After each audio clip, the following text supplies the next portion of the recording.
Assalamualaikum warahmatullahi wabarakatuh. Alhamdulillah ya alamin.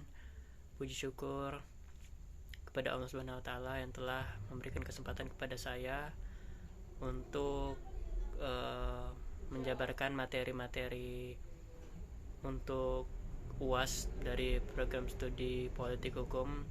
Masya Allah tabarakallah. Baiklah, akan saya langsung saja mulai. Saya Rahmat Dhani dari HTN 4A. Kali ini saya akan membahas materi-materi dari politik hukum untuk tugas UAS dari mata kuliah politik hukum. Baiklah, materi yang pertama yaitu politik hukum di Indonesia. Politik hukum di Indonesia adalah dasar kebijakan dasar penyelenggara negara Republik Indonesia dalam bidang hukum yang akan atau sedang dan telah berlaku, yang bersumber dari nilai-nilai yang berlaku di masyarakat untuk mencapai tujuan negara Republik Indonesia yang dicita-citakan. Nah, tujuan politik hukum nasional meliputi dua aspek yang saling berkaitan, yaitu satu, sebagai suatu alat, tool atau sarana dan langkah yang dapat digunakan oleh pemerintah untuk menciptakan suatu sistem hukum nasional yang dikehendaki. Nah, yang kedua, dengan sistem hukum nasional itu akan diwujudkan cita-cita bangsa Indonesia yang lebih besar.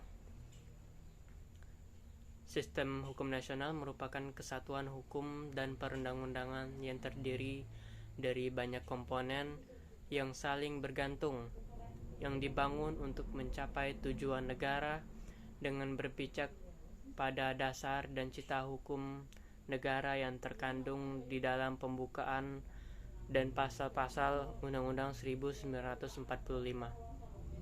Nah, yang selanjutnya adalah karakteristik politik hukum nasional. Berlandaskan Pancasila terhadap sistem perundang-undangan nasional. Karakteristik yang dimaksud adalah kebijakan atau arah yang akan dituju oleh politik hukum nasional dalam masalah pembangunan hukum nasional. Sebagai bentuk kristalisasi kehendak-kehendak rakyat, rumusan politik hukum nasional terbaru ada dalam butir kedua TAP MPR nomor 4 MPR 1999 tentang garis-garis besar haluan negara tentang arah dan kebijakan bidang hukum. Kesimpulan Kongres Pancasila pada tanggal 30 Mei 1 Juni 2009 yang mengangkat tema tentang negara hukum dalam perspektif Pancasila mengeluarkan hasil mengenai politik hukum nasional sebagai berikut, yaitu Pancasila merupakan kaidah penuntun dalam politik hukum nasional, sehingga hukum nasional harus dikembangkan mengarah pada a. menjaga integritas bangsa baik dari aspek ideologi maupun teoriti. Selanjutnya didasarkan pada upaya membangun demokrasi dan nomokrasi, sekaligus didasarkan pada upaya membangun keadilan sosial bagi seluruh rakyat di Indonesia. Selanjutnya didasarkan pada prinsip toleransi beragama yang berkeadaban. Nah, Pancasila adalah sumber material tertinggi yang menentukan materi muatan dalam pembentukan hukum, serta sebagai tolak ukur filosofis dalam pengujian konstitusional norma hukum. Nah, materi selanjutnya adalah pengaruh politik hukum nasional yang berlandaskan Pancasila terhadap sistem perundang-undangan nasional. Hukum sebagai kaidah atau norma sosial itu tidak terlepas dari nilai-nilai yang berlaku dalam suatu masyarakat. Bahkan dapat dikatakan bahwa hukum itu merupakan pencerminan dari konkretisasi dari nilai-nilai yang pada suatu saat berlaku dalam masyarakat. Nah, artinya hukum sedikit banyak akan selalu mengikuti tata nilai yang ada di masyarakat, yang sejak dahulu oleh the founding fathers diletakkan dalam pencerminan dalam Pancasila yang saat ini menjadi sumber dari segala sumber hukum. Nah, hal yang sama juga terjadi pada politik hukum nasional. Kita beralih ke materi selanjutnya, yaitu corak politik perundang-undangan. Corak politik perundang-undangan di Indonesia adalah sistem politik yang didasarkan pada konstitusi negara, yaitu Undang-Undang Dasar 1945. Nah, berikut adalah beberapa aspek yang mencerminkan corak politik perundang-undangan di Indonesia, yaitu sistem politik Indonesia. Indonesia menganut sistem politik demokrasi Pancasila. Nah, negara ini memiliki sistem pemerintahan presidensial di mana kekuasaan eksekutif terpusat pada presiden yang dipilih secara langsung oleh rakyat. Terdapat juga lembaga perwakilan seperti Dewan Perwakilan Rakyat atau DPR yang memiliki peran dalam pembuatan undang-undang. Selanjutnya adalah Undang-Undang Dasar Konstitusi Indonesia, yaitu Undang-Undang Dasar 1945 yang menjadi landasan hukum tertinggi di dalam negara ini. Nah, Undang-Undang Dasar mengatur prinsip-prinsip dasar negara, struktur pemerintahan, hak asasi manusia, dan berbagai hal lainnya. Perubahan dalam Undang-Undang Dasar dapat dilakukan melalui proses amandemen. Selanjutnya, perundang-undangan. Proses pembuatan undang-undang di Indonesia melibatkan beberapa tahapan, yang yaitu rancangan undang-undang disusun oleh pemerintah atau oleh DPR. Nah, kemudian dibahas dan disahkan oleh DPR. Setelah disetujui oleh DPR, undang-undang harus mendapatkan persetujuan presiden sebelum menjadi undang-undang yang sah untuk diberlakukan. Selain undang-undang, terdapat juga peraturan pemerintah, peraturan presiden, dan peraturan daerah yang lebih spesifik dan dihasilkan oleh lembaga atau pihak berwenang yang sesuai. Selanjutnya, sistem hukum di Indonesia menggunakan sistem hukum campuran yang terdiri dari hukum adat, hukum pidana, hukum perdata, dan hukum tata negara. Nah, sistem hukum ini mempengaruhi proses pembentukan dan implementasi perundang-undangan di negara ini. Selanjutnya adalah lembaga peradilan di Indonesia. Lembaga peradilan memiliki peran penting dalam menegakkan hukum dan memutuskan sengketa hukum. Sistem peradilan terdiri dari Mahkamah Konstitusi atau MK, Mahkamah Agung atau MA, Pengadilan Tinggi, Pengadilan Negeri, dan berbagai pengadilan khusus lainnya. Keputusan-keputusan pengadilan berperan dalam menafsirkan dan menjalankan undang-undang. Selanjutnya adalah tingkat perkembangan masyarakat. Perkembangan bentuk masyarakat menurut Moravec 2008 dapat dibedakan ke dalam beberapa tahapan, yaitu masyarakat 1, society yang dimulai dari masa agraris sampai dengan masyarakat yang merupakan masyarakat pasca era informasi. Selanjutnya adalah pengaruh globalisasi. Pengaruh globalisasi politik dapat mempengaruhi pembentukan peraturan perundang-undangan di Indonesia dalam beberapa cara berikut. Globalisasi di Indonesia sebagai bagian dari komunitas global terpengaruh oleh perkembangan politik dan hukum di tingkat internasional. Perkembangan ekonomi, perdagangan, teknologi, dan isu-isu global seperti perubahan iklim dan hak asasi manusia dapat mempengaruhi peraturan perundang-undangan di Indonesia. Misalnya, Indonesia dapat mengadopsi kebijakan dan undang-undang yang sesuai dengan standar internasional atau perjanjian yang telah disepakati bersama dengan negara-negara lain. Yang kedua, ketergantungan ekonomi. Hubungan ekonomi yang erat antara Indonesia dan negara-negara lain juga dapat mempengaruhi pembentukan peraturan perundang-undangan. Investasi asing, perdagangan internasional, dan perjanjian dagang dapat mendorong adopsi undang-undang yang mengatur sektor-sektor tertentu. Melindungi hak investor atau menyesuaikan peraturan untuk memenuhi standar internasional dalam perdagangan. Selanjutnya adalah karakter politik hukum nasional. Karakter politik hukum nasional mencerminkan hubungan antara kekuasaan politik dan sistem hukum suatu negara. Berikut ini beberapa karakter politik hukum nasional yang umum ditemukan. Yang pertama adalah kedaulatan hukum. Karakteristik ini menunjukkan bahwa hukum adalah otoritas tertinggi yang mengatur kehidupan masyarakat.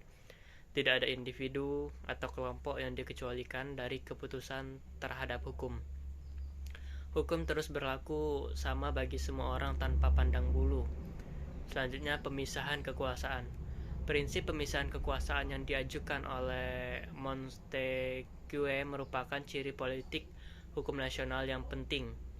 Kekuasaan eksekutif, legislatif, dan yudikatif harus terpisah untuk mencegah penyalahgunaan kekuasaan dan memastikan keseimbangan antara cabang-cabang pemerintahan.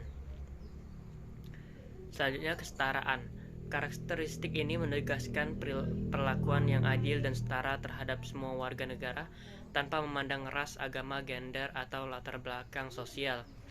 Prinsip kesetaraan ini tercermin dalam perlindungan hak asasi manusia yang merata bagi semua individu. Selanjutnya, keterbukaan dan akuntabilitas. Politik hukum nasional yang baik melibatkan keterbukaan dan akuntabilitas yang tinggi dari pemerintah. Hal ini meliputi transparansi dalam proses pembentukan kebijakan, akses terhadap informasi. Nah, yang selanjutnya adalah pluralisme. Pluralisme adalah sebuah konsep atau pendekatan dalam ilmu politik dan sosial yang mengakui adanya keberagaman dalam masyarakat dan menghargai keberagaman tersebut. Prinsip dasar pluralisme adalah pengakuan bahwa masyarakat terdiri dari kelompok-kelompok yang berbeda dalam hal agama, budaya, suku bahasa, dan pandangan politik. Selanjutnya, kodifikasi.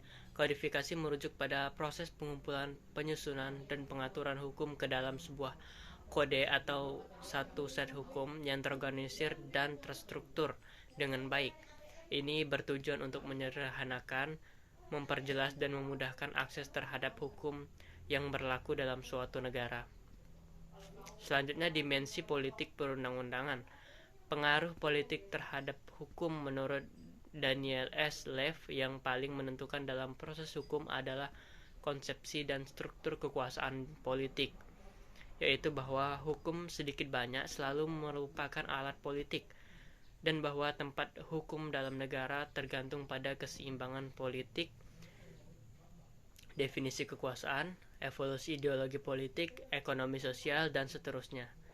Nah, dari kenyataan ini disadari adanya suatu ruang yang absah bagi proses politik melalui wadah institusi politik untuk terbentuknya suatu produk hukum. Sehubungan dengan itu, ada dua kata kunci yang akan diteliti lebih jauh tentang pengaruh kekuasaan dalam hukum, yakni mencakup kata proses dan kata institution dalam mewujudkan suatu peraturan perundang-undangan sebagai produk politik. Pengaruh itu akan semakin nampak. Selanjutnya, keadaan hukum dewasa ini apabila ditilik dari proses perkembangan hukum dalam sejarah terhadap hubungan dengan eksistensi dan peranan dari kesadaran hukum masyarakat ini dalam tubuh hukum positif, terdapat suatu proses pasang surut dalam bentangan waktu yang teramat panjang. Hukum masyarakat primitif jelas merupakan hukum yang sangat berpengaruh, bahkan secara total merupakan penjelmaan dari hukum masyarakatnya. Selanjutnya, sasaran politik hukum perundang-undangan.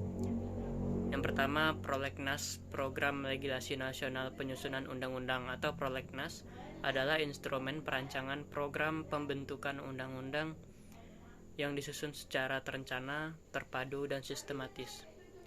Undang-undang adalah peraturan perundang-undangan yang dibentuk oleh Dewan Perwakilan Rakyat dengan persetujuan bersama Presiden.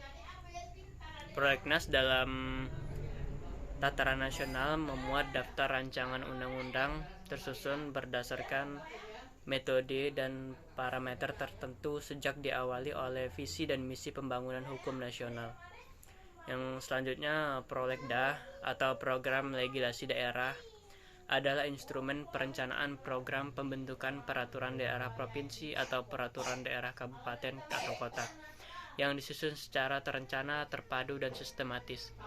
Hal tersebut secara jelas menegaskan bahwa mekanisme pembentukan peraturan daerah dimulai dari tahap perencanaan yang dilakukan secara koordinatif dan didukung oleh cara atau metode yang pasti, baku, dan standar yang mengikat semua lembaga yang berwenang membuat peraturan perundang-undangan.